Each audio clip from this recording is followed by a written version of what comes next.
COVID-19 has certainly impacted the arts, but that's not to say that the arts are the only industry that has been adversely affected. Almost everything has really seen a nosedive in this year. And I guess for the arts, it's particularly significant because we are dependent on having to put many people in a rather cramped space to rehearse, to perform. Well, one of the things about interruptions is that it could sometimes present new opportunities. So with concerts having been postponed, the community activities having been postponed, and then OM's foray into digital presentation came a new idea. And in fact, this actually represents a new perspective and a new dimension for this orchestra, which until now had never had the opportunity, both in terms of scheduling or indeed funding, to record music both in video and in audio for the sole purpose of that.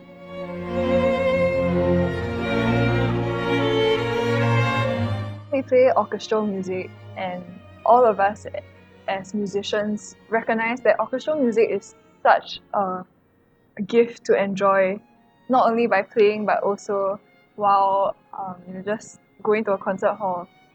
Outreach is important because it allows us to share what we love with people, and we believe that people will also fall in love with orchestral music just as we have.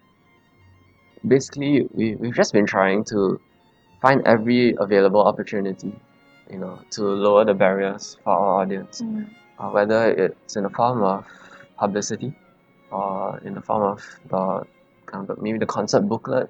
I think one example would be when we did Mahler's Symphony of 1,000. It was Ting Ting who drew the illustrations for the orchestra instruments, and she's a violist in Om.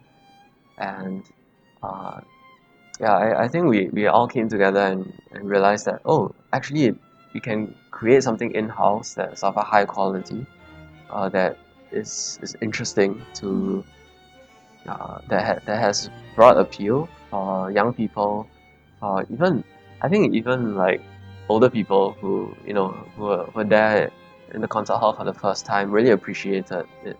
And for many of the children who attended Mahler's 8, that was their first introduction to the orchestra and an orchestral concert. Imagine 300 children, primary school age, sitting through a 1 hour and 20-minute long symphony. I think even for someone my age, that would be really, really difficult. And so the booklet helped them to understand what's going on stage. Why is this lady suddenly appearing at the organ loft and singing? One of our partners actually told me that none of their kids fell asleep. I don't know how true, but I thought that was pretty cool. Yeah. I guess that's a measure of achievement. Every time we have... After we realized that the Mahler 8 booklet worked so well, we decided to bring it back during Bernstein's Mass. And I think that's one of the most memorable projects as a team member of Om. Bernstein's Mass provided a really good opportunity to bring back these illustrated program booklets because of the sheer complexity of the piece. Bernstein had written it after the assassination of John F. Kennedy, and it includes a lot of political and religious themes which we felt, even though it presented itself well on the stage, people might not actually get the meaning behind.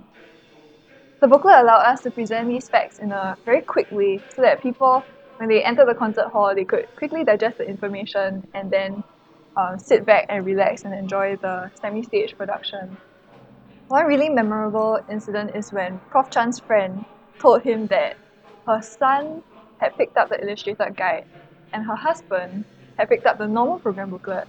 And after the concert, apparently only the son understood the story and the father didn't, which is quite funny. Over the years, I think even since the beginning of Om, we were exploring video as a means to reach out to our audience, to kind of bring you guys behind the scenes with us, to share in the experience with us, to kind of just hang out and be part of the Om community. And I think in recent years, that's been our thinking behind making videos for you guys. Whether it's kind of educational videos or things like the animated videos for, I think we did one for Mahler's Second Symphony, for the Valkyrie and some other concerts, or whether it's just videos that take you behind the scenes, backstage, introducing our members. Just play dumb, play blind, but when I go there, will I become a god again? Possibly. Over the past few months, we've been releasing videos of our past concerts, and we also did a Mahler 2 live stream event where we live streamed our footage from our Mahler 2 concert, as well as had a Q&A session after that on Facebook.